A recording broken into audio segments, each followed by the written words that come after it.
"Please, Uncle Tiao, don't let them take me to the coffee boats," the boy sobbed, his small trembling hands clutching the old man's leather apron. In that moment, Bento's eyes weren't just the eyes of a 10-year-old child, they were the eyes of every soul that had ever been traded like a sack of grain under the scorching sun of the Paraiba Valley. Tiao looked down at the boy, his own heart feeling like a piece of iron left too long in the forge, burnt, hardened, but still capable of glowing with a dangerous heat. He knew the merchant was coming in 3 days, he knew the Baroness had already signed the papers, and he knew that, in the eyes of the law, he was just as powerless as the child at his feet. But Tiao was holding a secret, one that was buried deep within a rusted piece of junk, a secret that could either set them all free or lead them straight to the gallows. Stay with me until the very end of this journey, because what you are about to hear is not just a story of suffering, but a masterpiece of hidden justice and a truth so explosive it could topple an empire. Before we go any further into the shadows of the Fazenda Santa Cruz, I want to ask you something.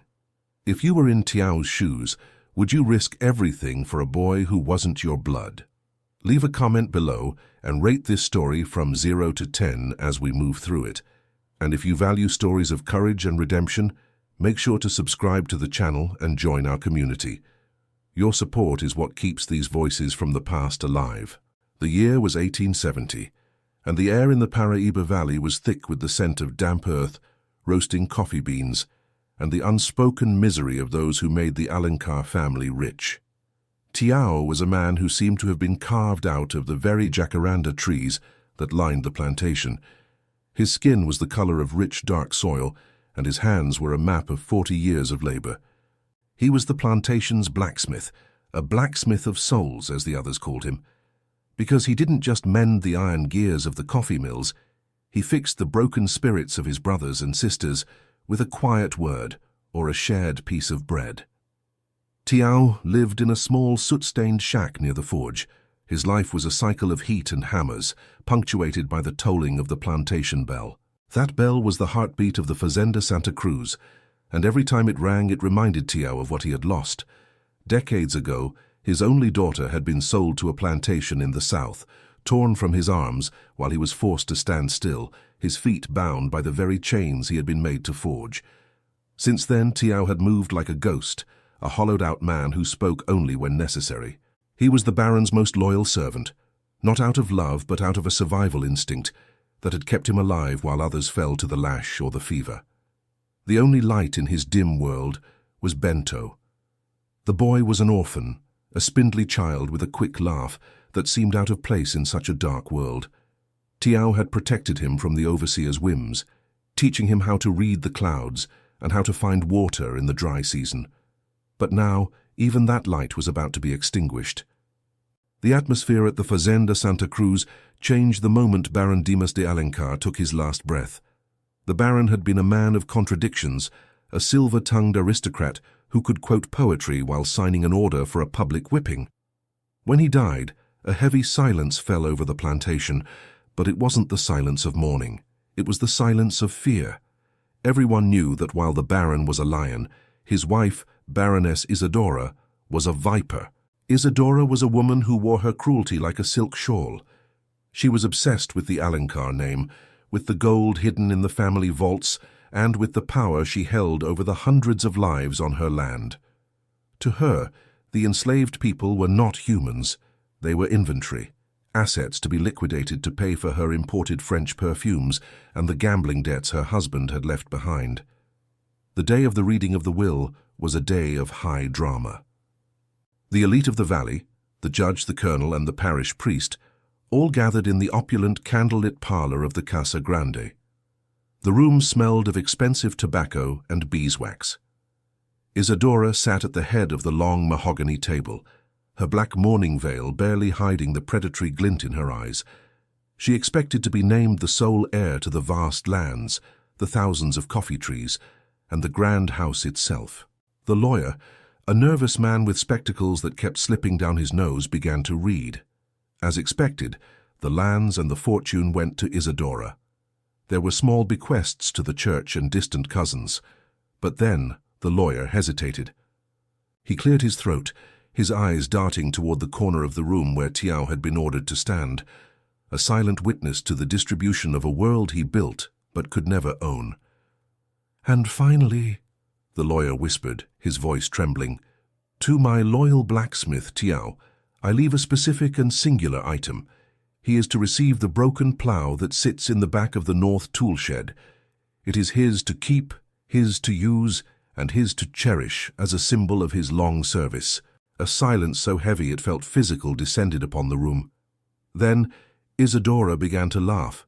It started as a titter behind her lace handkerchief and grew into a sharp, mocking peal that echoed off the high ceilings. The judge and the colonel joined in, their deep voices booming with derision. A broken plow, a piece of rusted, useless iron for 40 years of sweat and blood. It was the ultimate insult, a final, twisted joke from a master to a slave. "A plow, Tiao," Isadora mocked, wiping a tear of laughter from her cheek. "My husband always did have a sense of humor. He leaves you a tool that cannot dig, a machine that is as broken as your own spirit. But do not think you will simply let it rot further. Since you are now a property owner, I decree that you shall use it. Tomorrow at sunrise you will take that plow to the dead slope, and you will turn the soil until I say otherwise." The dead slope was a barren, rocky hillside where nothing had grown for 20 years. The soil was as hard as stone, and the sun hit it with a relentless fury. To force an old man to pull a broken plow across such land was a death sentence. It was a public humiliation designed to break the only thing Tiao had left, his dignity. But Tiao didn't flinch. He bowed his head slightly, his face a mask of stone. "As the Baroness wishes," he murmured. But there was something in the way the Baron had worded that bequest. His to cherish, a symbol of his service. Tiao knew the Baron. He knew the man was a coward, but he also knew the Baron was terrified of what came after death. Was this a joke, or was it something else? That evening, as the sun dipped below the horizon, painting the sky in shades of bruised purple and blood red, Tiao went to the tool shed. The plow was there, buried under a decade of dust and cobwebs. It was a pathetic sight. The iron blade was snapped in half, the frame was rusted through and the wheels were seized, but as Tiao reached out to touch it, his calloused fingers brushed against the handles. He frowned. The handles were not made of common pine or eucalyptus like the other tools. They were made of jacaranda, the most precious heavy wood in Brazil, and they were unusually thick, sealed at the joints with old blackened beeswax. As a blacksmith, Tiao had a feel for weight and balance. The plow was heavy, yes, but the handles felt dense, almost as if they were carrying a weight that didn't belong to the wood itself. "Uncle Tiao?" a small voice whispered from the doorway. It was Bento. The boy looked terrified. "The overseer said the merchant is coming early. He said I have to be ready by Friday." Tiao felt a cold shiver run down his spine. Friday. That was only 3 days away. He looked at the boy, then back at the rusted plow. He remembered a night years ago when he had been called to the Baron's bedside to fix a broken lock on a private chest. The Baron had been delirious with fever, clutching Tiao's arm and whispering nonsense. Or at least Tiao had thought it was nonsense at the time. "The weight of the wood, Tiao," the Baron had hissed, his eyes wide and glassy. "The weight of the wood is more precious than the harvest. Remember the plow. It's the only thing that's honest in this house."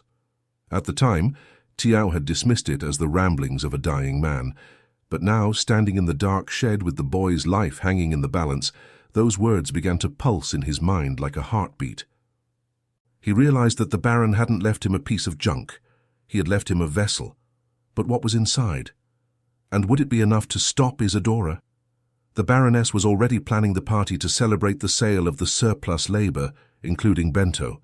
She had invited the most powerful men in the region to witness her triumph and to cement her control over the Alencar legacy. Tiao knew he couldn't open the plow yet. He was being watched. The overseer, a man named Galdino with a whip that never seemed to leave his hand, was lurking in the shadows, waiting for Tiao to show a sign of weakness or rebellion. "Go to sleep, little one," Tiao whispered to Bento, pulling the boy into a brief, firm embrace. "The sun will rise tomorrow and we will do what we must. Don't lose hope." But as the boy hurried away, Tiao felt the crushing weight of the impossible task ahead. He was an old man with a broken tool, facing a woman who owned the law, the land, and the very air he breathed. He looked at his hands, scarred, burnt and trembling. Could these hands still forge a miracle? The next morning, the bell tolled earlier than usual. It was a sharp, aggressive sound that seemed to slice through the morning mist. Isadora had gathered the entire plantation workforce at the foot of the dead slope. She wanted everyone to see the blacksmith of souls reduced to a beast of burden. She wanted them to see that even the Baron's favorites were nothing more than dirt under her silk boots. "Begin," she commanded, sitting under a lace parasol held by a trembling young girl. Tiao gripped the jacaranda handles. The wood was cool and smooth, but as he put his weight against the plow, the broken iron blade screeched against the rocky ground. It was a sound of agony. Every step was a battle.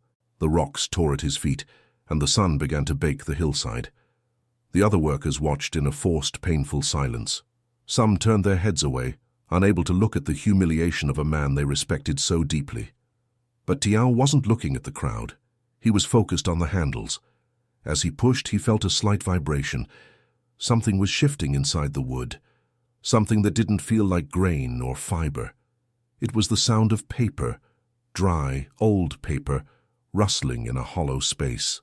His heart leaped. The handle wasn't just wood. It was a hiding place, but he couldn't stop.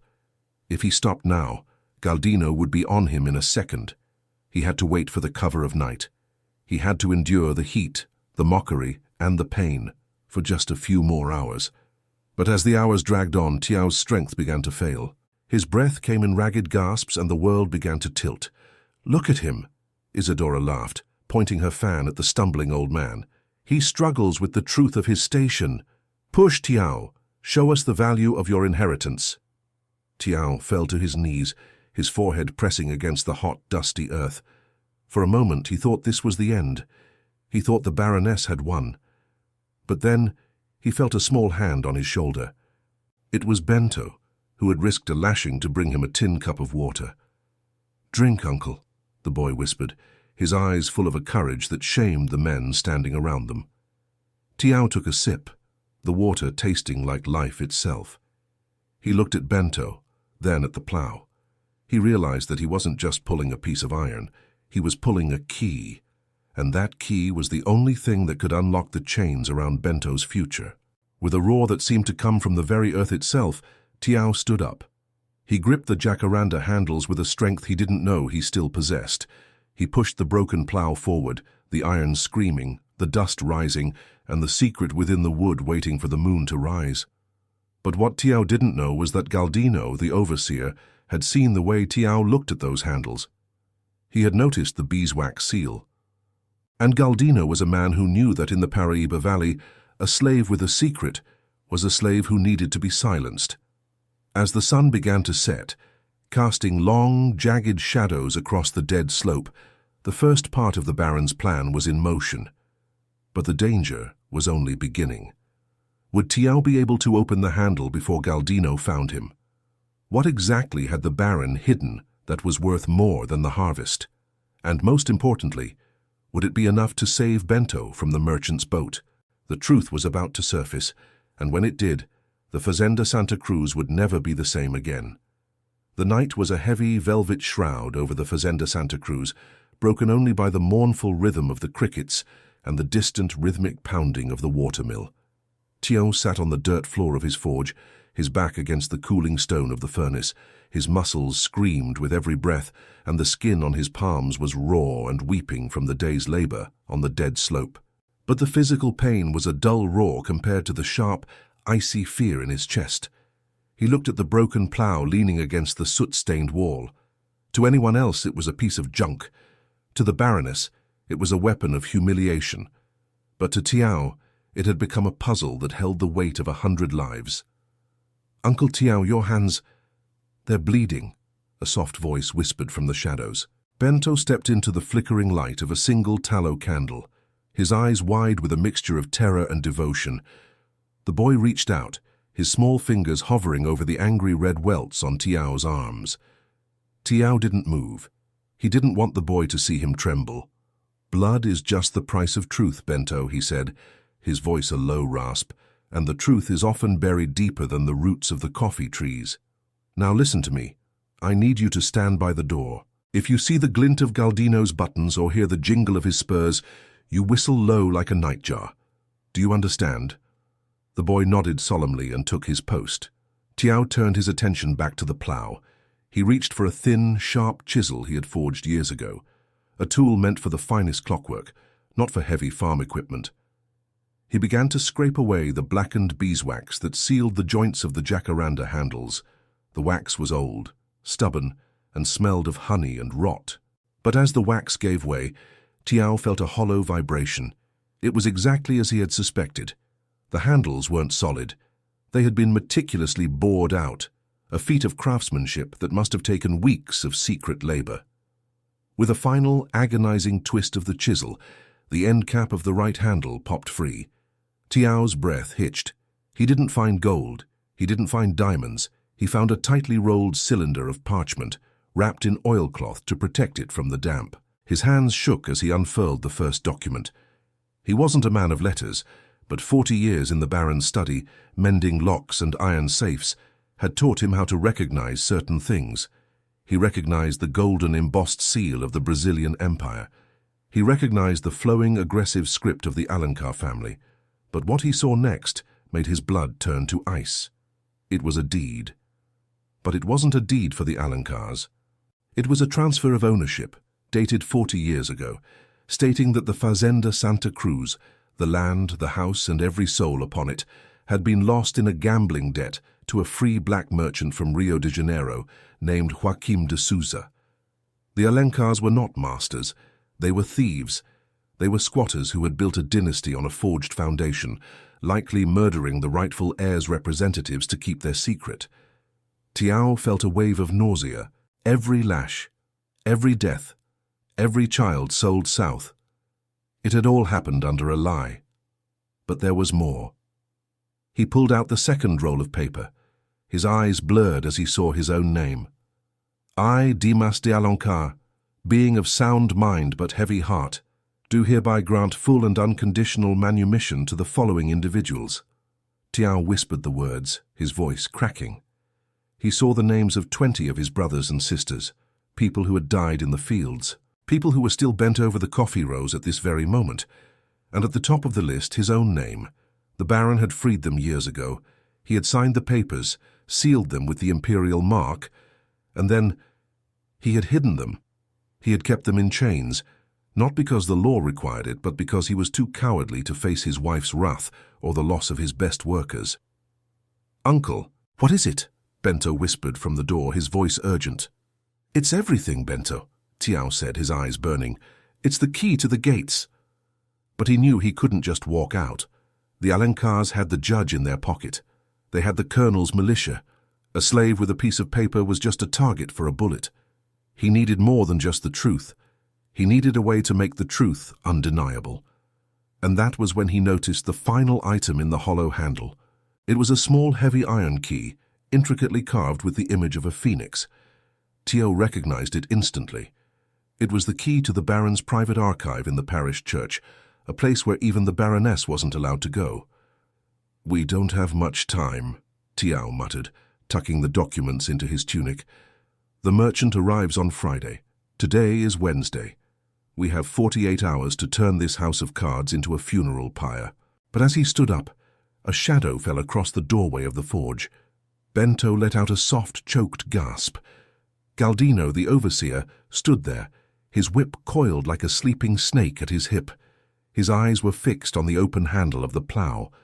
A slow, cruel smile spread across his face, revealing teeth stained yellow by tobacco. "Well, well," Galdino drawled, stepping into the forge.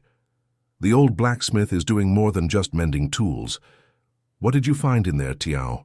Gold coins? A map to a hidden treasure?"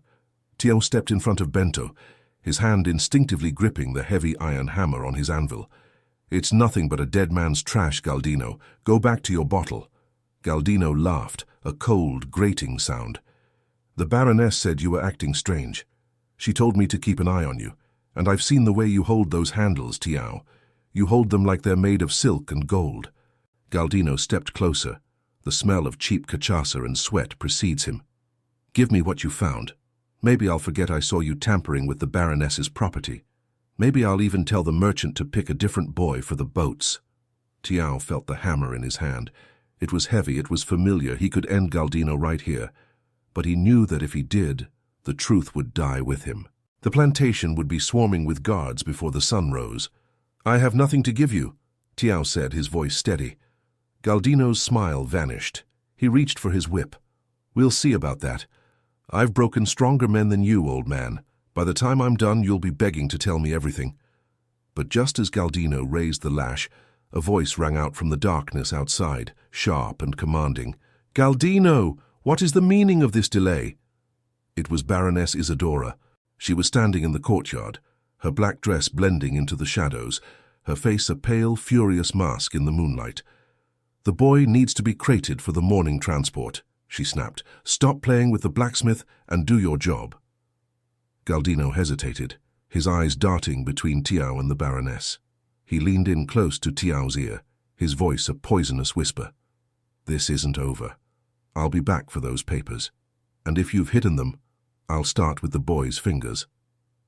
He turned on his heel and grabbed Bento by the collar, dragging the sobbing child out into the night. Tiao stood alone in the forge, the silence pressing in on him like a physical weight. He had the documents. He had the truth. But his only witness was being dragged toward a fate worse than death, and the most dangerous man on the plantation was now his shadow. But there was one person who might still remember the name Joaquim de Souza, an old woman who lived in the washing huts, a woman they called Auntie Jurema. She had been at the fazenda since before the Alencars arrived. She knew the ghosts of the valley better than anyone. Tiao knew that if he was caught moving through the plantation at night, it was an automatic death sentence, but he also knew that if he waited for morning, the merchant would be at the gates. He took a deep breath, tucked the secret handle into the waistband of his trousers, and stepped out into the shadows.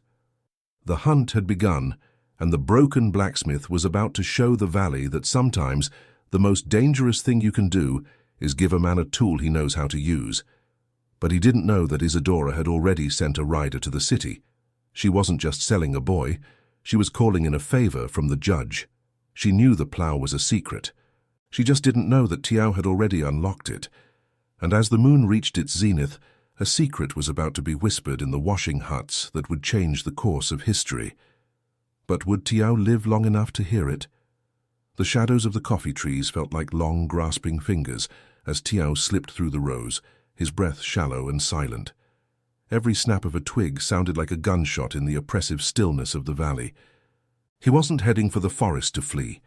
He was heading for the washing huts, a place of steam and secrets where the memory of the plantation was kept alive by those the world tried to forget. He found Auntie Jurema sitting on a low stool by the stone basins, her hands white and wrinkled from a lifetime of lye and water, resting on her knees. She didn't look up when he approached. In the moonlight, she looked like a statue carved from ancient basalt. "You have the look of a man who has seen a ghost, Tiao," she whispered, her voice like the rustle of dry corn husks. Tiao knelt beside her, the jacaranda handle pressed against his ribs like a stolen heart. "I've seen more than ghosts, Jurema. I've seen the foundation of this house, and it's built on blood that wasn't the Baron's to spill. Tell me, do you remember a man named Joaquim de Souza?" The old woman stiffened, her eyes clouded by cataracts but still sharp with a terrifying intelligence, fixed on his. "Joaquim de Souza. I haven't heard that name since the year the great drought took the cattle. He was a merchant, a man of wealth and dignity. He came here with papers and a smile saying he had won this land in a game of cards in Rio." She leaned in closer, the scent of damp stone and old herbs clinging to her. The Alencars welcomed him with a feast.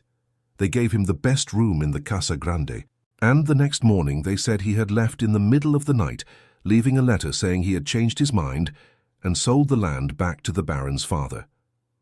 But I was the one who washed the sheets from that room, Tiao. They weren't stained with wine.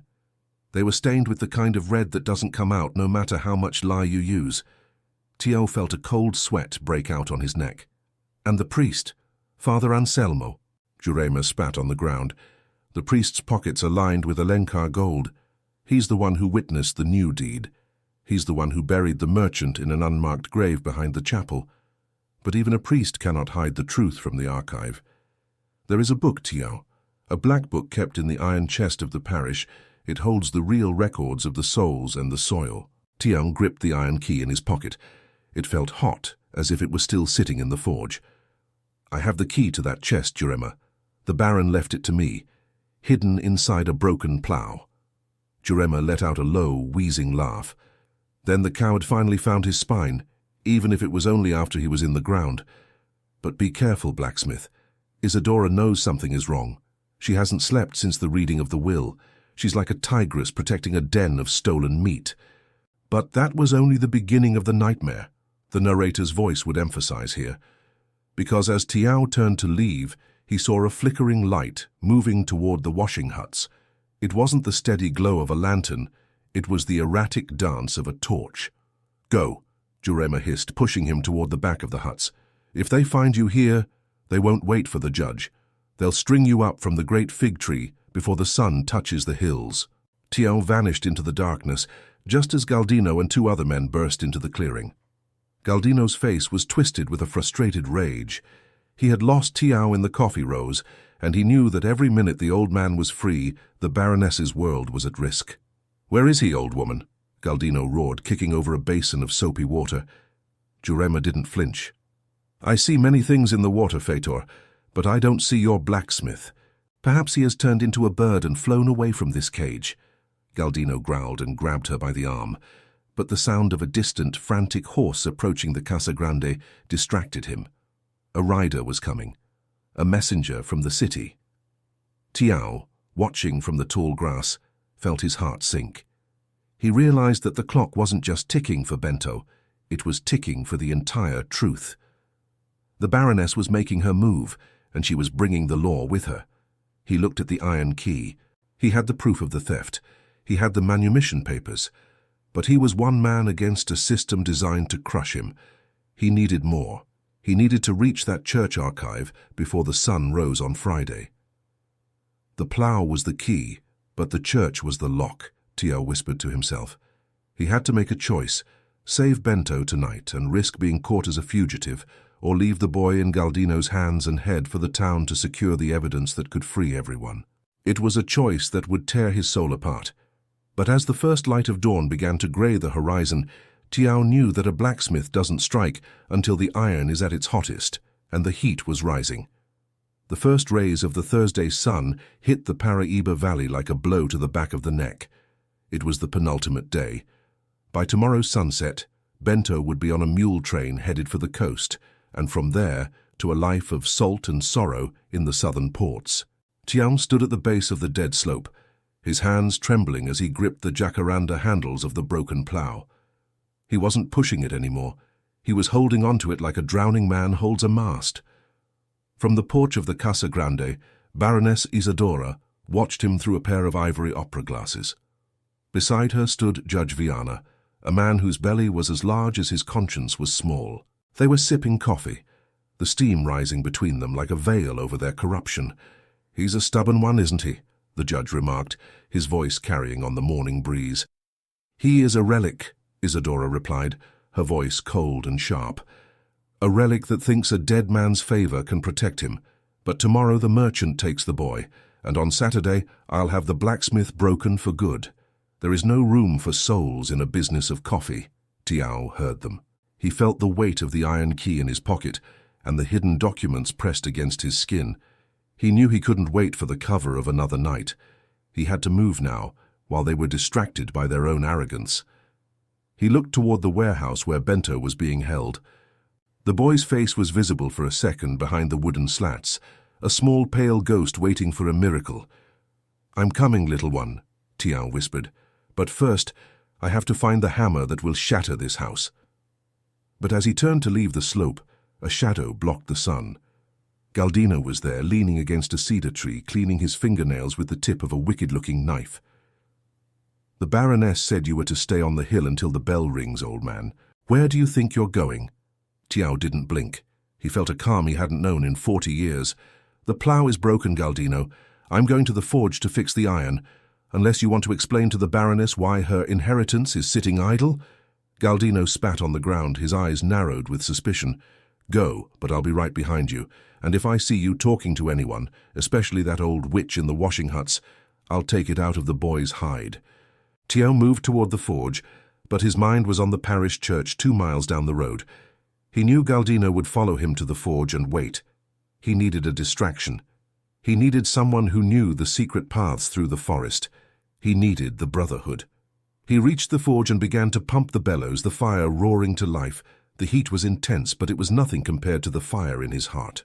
Under the cover of the smoke and the rhythmic clanging of his hammer, he slipped a message to a young water carrier, a boy named Zeka, who owed Tiao his life. "Tell the brothers at the mill," Tiao whispered over the sound of the iron. "Tonight, at the stroke of midnight, the bell in the chapel must ring 3 times, not for a funeral but for a reckoning." But time was slipping through his fingers like dry sand. The judge and the Baroness were already signing the final sale papers. And that was just the beginning of the horror. As Tiao worked, he realized that the black book Jurema mentioned was more than just a record of lands. It was a record of crimes that could hang every elite family in the valley. He looked at the iron key one last time. It was time to leave the forge behind. It was time to enter the lion's den. But little did he know, someone had already betrayed the secret of the jacaranda handle. The midnight air was thick with the scent of jasmine and wood smoke as Tiao reached the stone walls of the parish church. Every shadow seemed to hold the glint of Galdino's eyes, but the blacksmith of souls didn't look back. He had the iron key gripped so tightly in his palm that the metal was biting into his flesh. He knew that inside this sanctuary, a place built on the very land stolen from a dead man, lay the final proof needed to shatter the Alankar dynasty. He found the iron chest behind the altar, hidden under a heavy velvet shroud. The lock was ancient, encrusted with decades of wax and dust, but the key turned with a smooth, heavy click that sounded like a thunderclap in the silent nave. As the lid creaked open, the smell of incense and rotting paper filled his lungs. There it was, the black book. Tiao's fingers brushed over the leather binding. He opened it to the year of the great drought, his eyes scanning the names until they landed on the entry he feared and sought. There, in the priest's own shaky handwriting, was the record of the unfortunate passing of Joaquim de Souza, followed immediately by a transfer of his entire estate to the Alankars for a price that wouldn't have bought a single mule. But tucked between the pages was something even more damning: the original imperial seal that had been stolen from the governor's office 40 years ago. It had been used to forge every document the Alankars owned. "The truth doesn't just set you free," Tiao whispered, his voice echoing off the vaulted ceiling. "It burns the house down." But he was not alone. A floorboard creaked behind him. Tiao spun around, his hand flying to the heavy book. Standing in the doorway was Father Anselmo, his face pale and sunken in the moonlight. The priest wasn't holding a rosary. He was holding a heavy silver candelabra, his eyes wide with a mixture of guilt and terror. "You shouldn't have come here, Tiao," the priest stammered. "Some secrets are buried by God for a reason." "God didn't bury Joaquim de Souza in an unmarked grave, Father," Tiao said, stepping forward, the black book held like a shield. "You did, and you did it for the gold Isidora's father promised you. But the Baron left me the key. He wanted the truth to outlive the lie." The priest looked at the old man, and for a moment the weight of 40 years of silence seemed to break him. He lowered the candelabra. "They will kill you before you reach the judge, Tiao. Galdino is already guarding the crossroads. Isidora has promised him the boy's price if he brings her your head." "Then I'll have to find another way," Tiao said, his voice hardening into the iron he had worked all his life. "Because the sun is rising, and the merchant is at the gates." But as Tiao slipped out of the side door of the church, he saw the first orange glow of dawn bleeding over the hills. It was Friday, the day of the sale, the day Bento would be lost forever unless the broken blacksmith could perform one final miracle.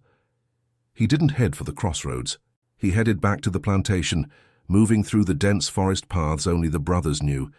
He could hear the distant rhythmic tolling of the plantation bell, not the 3 rings he had requested, but the steady, mocking toll that signaled the start of the market.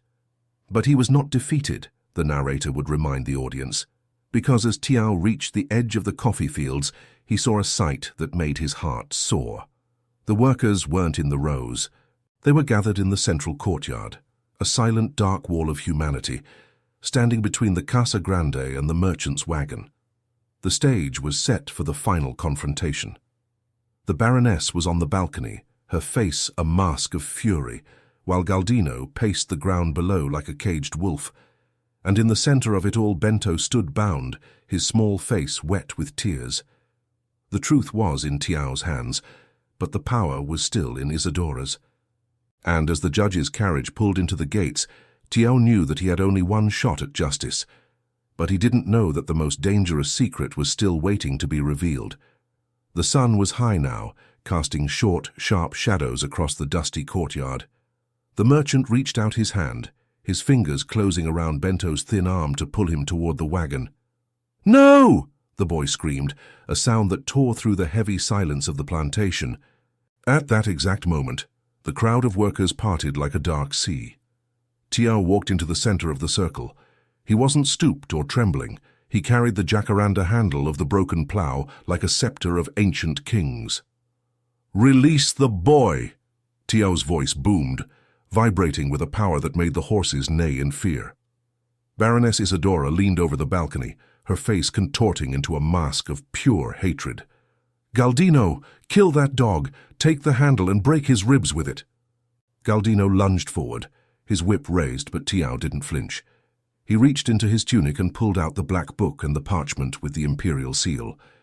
He held them high for Judge Viana to see. The judge, recognizing the golden crest and the specific weight of the official records, turned pale. He knew that if those papers were seen by the capital, his own head would be on the block for years of taking Alencar bribes. "Wait!" the judge shouted, his voice cracking. He scrambled down from the porch, his eyes fixed on the documents. As he read the original deed and the confession of the stolen land, his hands began to shake. He looked up at Isadora, then back at the silent, watching wall of workers. He realized the wind had changed. To save himself, he had to destroy the Alencars. "Baroness Isadora," the judge announced, his voice trembling with a new authority.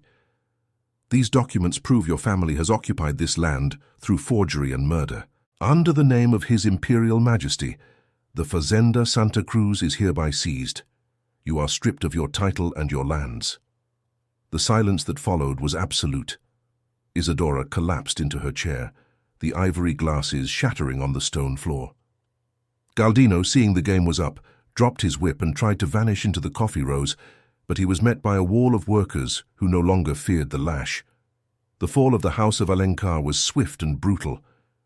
Within hours, the Imperial Guards arrived. The broken plow had truly been the key that unlocked the gates of a dynasty built on lies.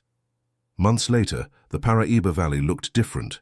Tiao used the secret knowledge of the Baron's hidden accounts, revealed in the private letters, to secure a small fertile plot of land for the workers. They established a community where the bell no longer dictated the hours of sweat and blood, but rang softly for lunch and rest. The final image of our story is one of peace. We see Tiao and Bento standing at the edge of their own field. Tiao had the rusted iron of the broken plow melted down in his forge to create new hoes and scythes for a free harvest. But the jacaranda handle, now empty of its dangerous secrets, sits on a mantle in their home. It is a reminder that the masters often leave behind what they consider trash, but in the hands of the righteous, even a broken tool can topple an empire. Dignity is a weight one must be strong enough to carry, and Tiao carried it until the end.